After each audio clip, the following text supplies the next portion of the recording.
Hey, you. Yeah. Yeah, you. I'm talking to you. Do your contact center employees roll their eyes when you mention coaching? Or they see their coaching pop up on their calendars? Or when you send them a Slack or Discord message saying, hey, let's do some coaching? Do they roll their eyes? Do they tremble with dread? Do they think it's a waste of time? Is it a waste of time for them and you? Are you being effective in your coachings? Well, let's find out on today's episode of Caffeinated CX.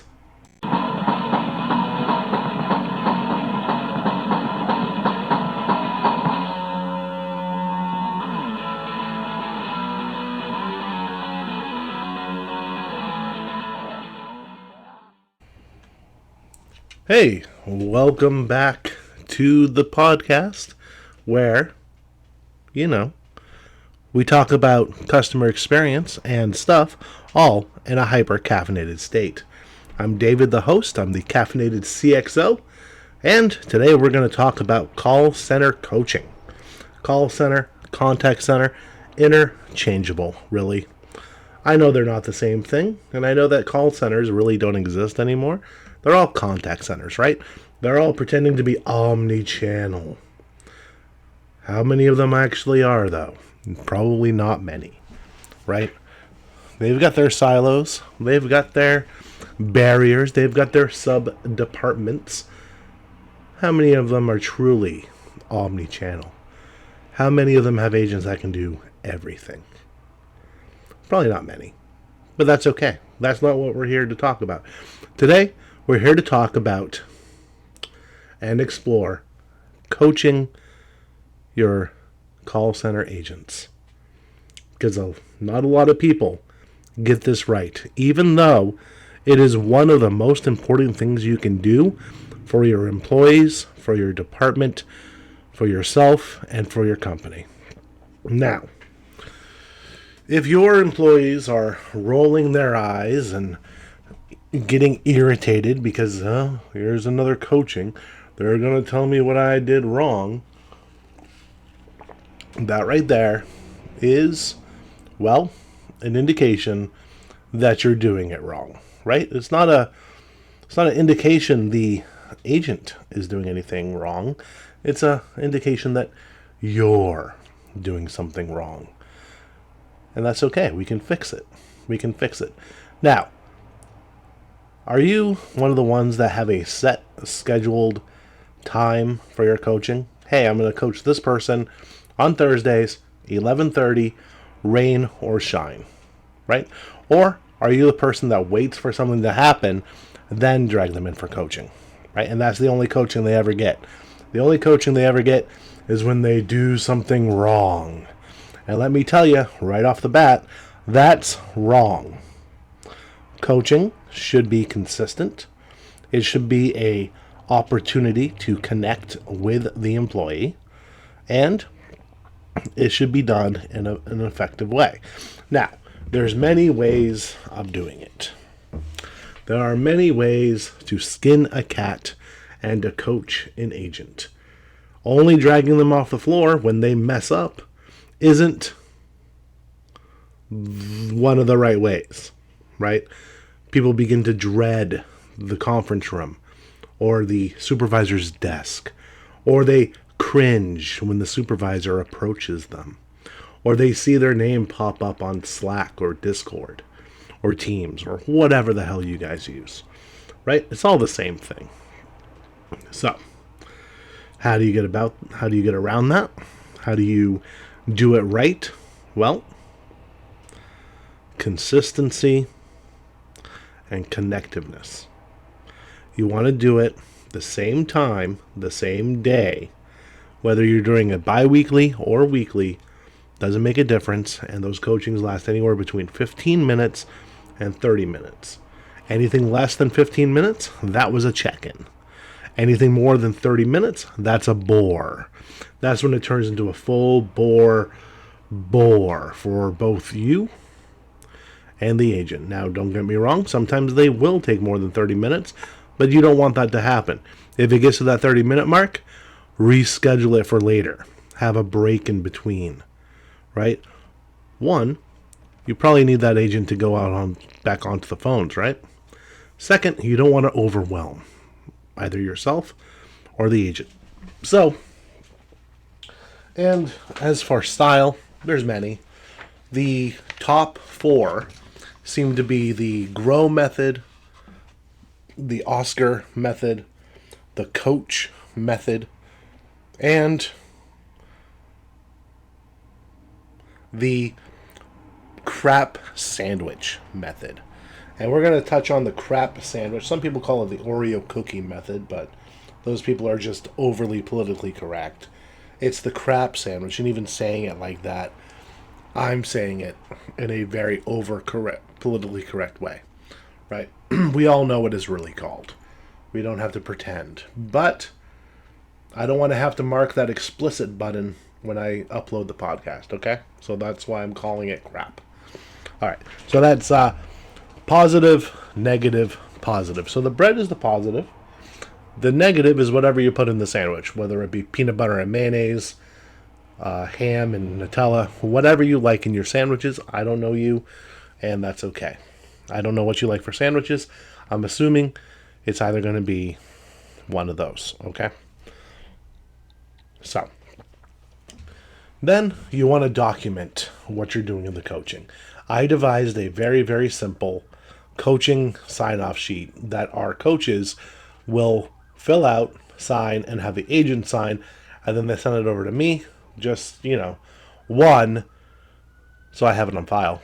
Two, I know it's getting done, right? And it was really simple. I'll just walk you through it really quick.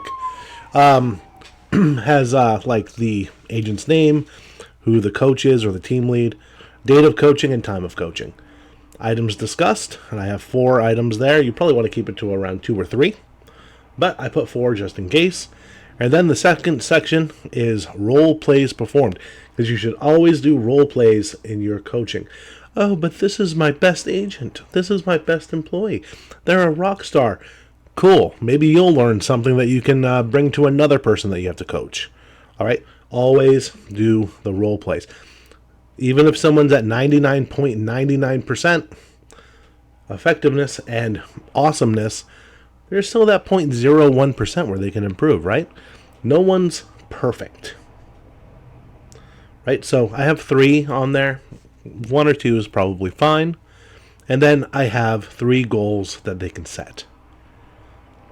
Right? These can be related to their KPIs, their key performance indicators, like average handle time, booking rate, cross-sells, upsells, whatever it is you do in your call center. Okay? It is what it is.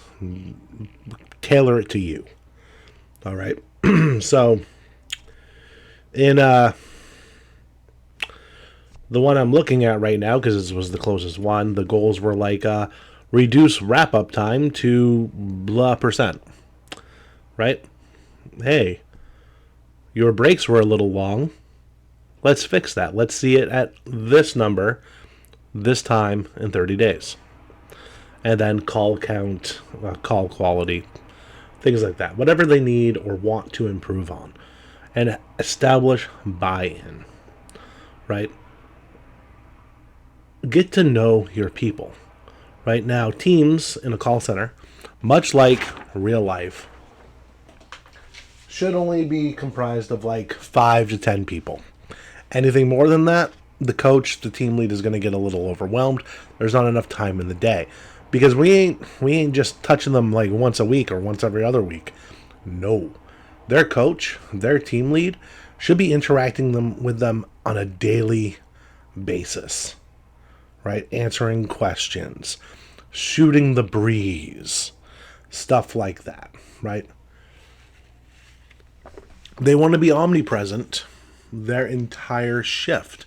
And it doesn't matter if they're like in the office together or if they communicate over Discord or Slack. Literally doesn't matter.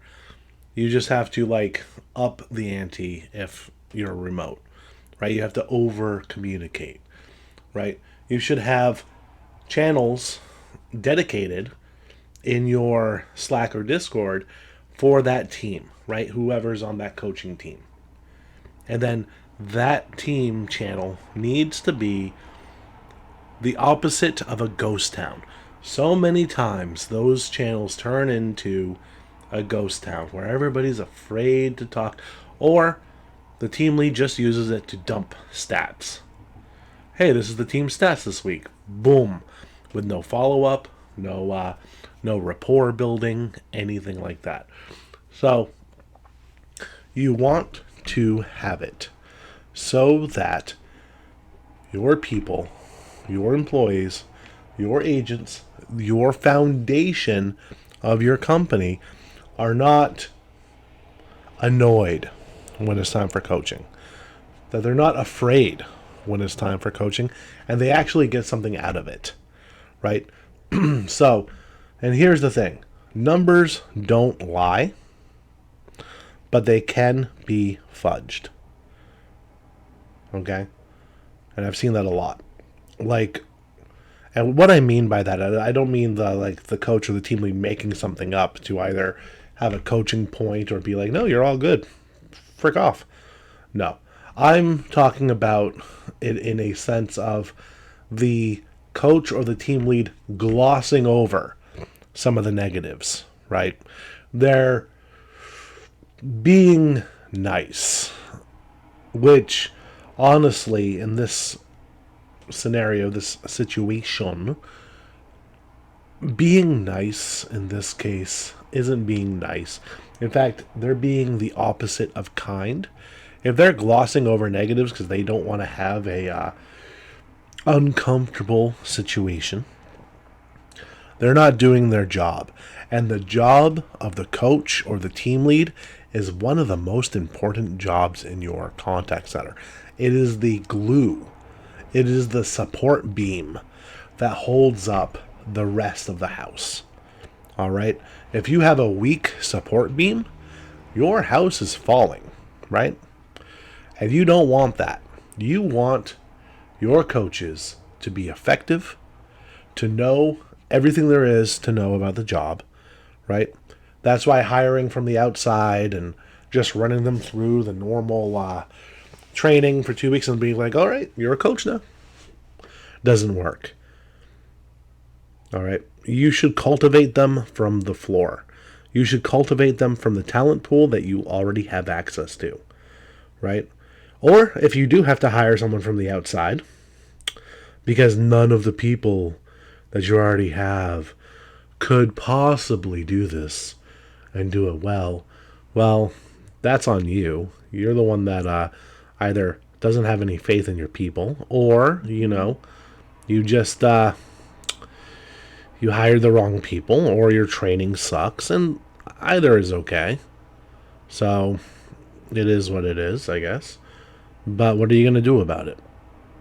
If you do have to hire someone from the outside, put them through the regular training, put them on the floor, keep them on the floor for like 60 days, have them attend regular coachings with another coach, and then after that, after they've mastered the job, after they've done it, after they've gone through the coaching, after they've gone through the up trainings and everything else, and all their stats are in line and their attendance is good, then you can turn them into what you hired them for. To be a coach, to be a team lead, to have people under them that they nurture and they build up to be rock star call center employees. All right. You don't want to do it any other way. It's crazy to do that. So don't be crazy. It's okay. It's okay if you've already done it. You can always course correct. It's kind of hard if you've already done it, though. It is what it is. But as long as it's consistent and effective, and you have a good tracking system, and you have a good coaching system, and you have meetings with your coaches, probably on a weekly basis, where you calibrate and recalibrate, so all the coaches are on the same page, right? So everybody's scoring the calls the same, everyone's kind of, sort of coaching on the same things. It's all good. It's all good. So, and then what about your coaches and taking calls? They should be taking calls. If anything, they should be taking like overflow calls. So if you're doing like a skills ranking queue, put them at the bottom of the skills. Not that they're unskilled, but so they're not taking as many calls, right? That way they can still get everything done, and you don't have to sacrifice calls waiting in queue forever, stuff like that. Or you can have it segmented up into hours where they take calls 2 hours of every day, 8 hours of calls every week, 10, 15, doesn't matter. That's up to you, right? And then the rest of their time, they are interacting with their team, they're coaching, they're doing floor support, they're doing all that. Now, I do want to touch back on one thing that I said. I was doing a onboarding training for a group of call center agents for a plumbing company, which I still do that, but I did it once too.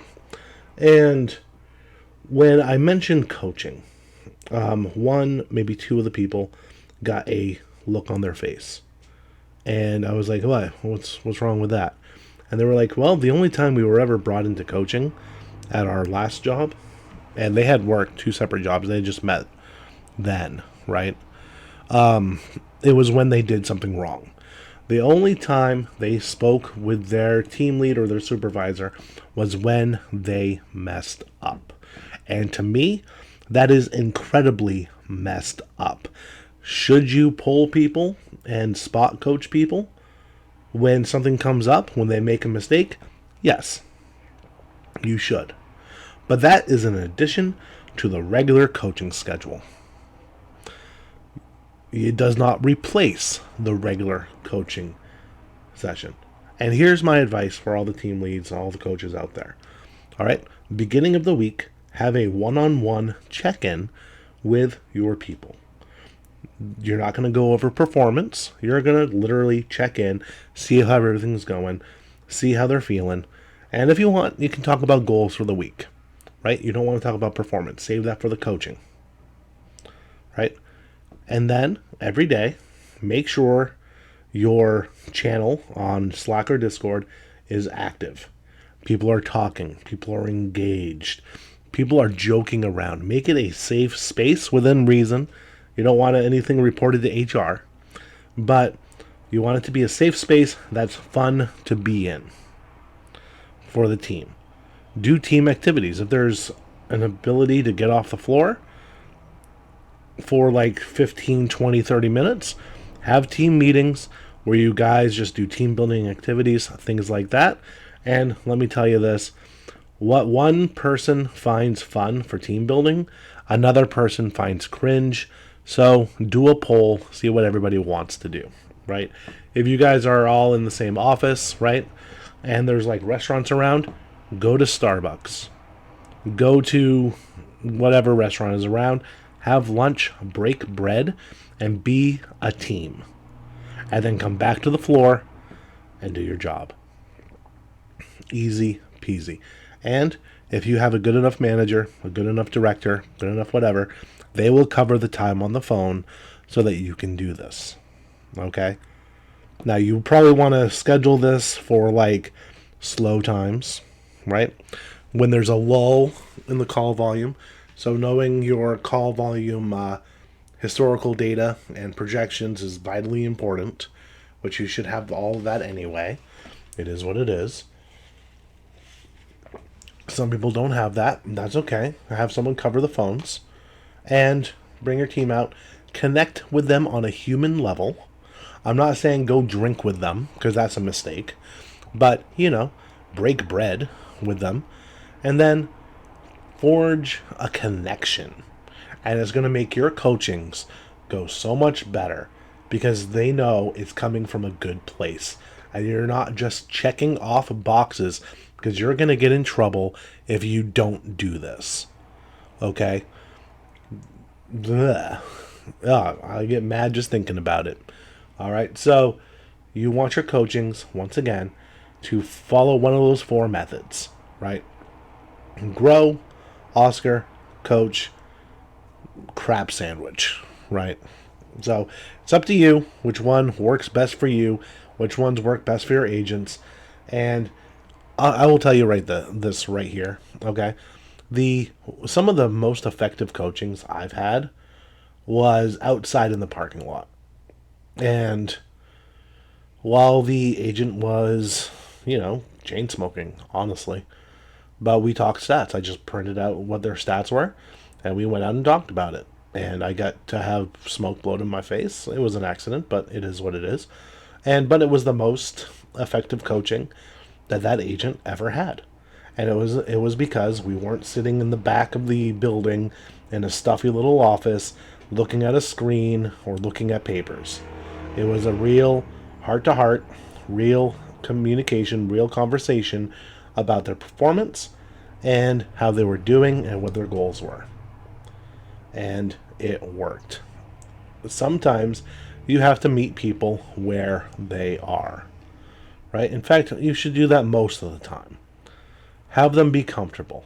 Getting coached isn't comfortable, right? For a lot of people, it's not. It's one of the most uncomfortable parts about their job is getting feedback. Some people do not take feedback well at all. Some people think if you give feedback as constructive as you can make it, it could be the most constructive, pleasant sounding feedback you've ever given someone. There are people out there that will take that as a personal attack and be vindictive and claim that you talk down to them. I ain't talking down to you. I'm telling you what's up, and this is how you fix it. Now, do you wanna continue or not? It's crazy. So, coach often, coach consistently, and make it be effective. Always remember to cover their their performance, do some role plays, and set some goals, and then you're off to the races. So, you know what? If you found anything in there helpful in this long, long episode of Caffeinated CX, then you know what? Give it a like, give it a share, subscribe. Let's make the show grow because that's why we're here, right? All right. I'll talk to you guys next time. Keep on keeping on.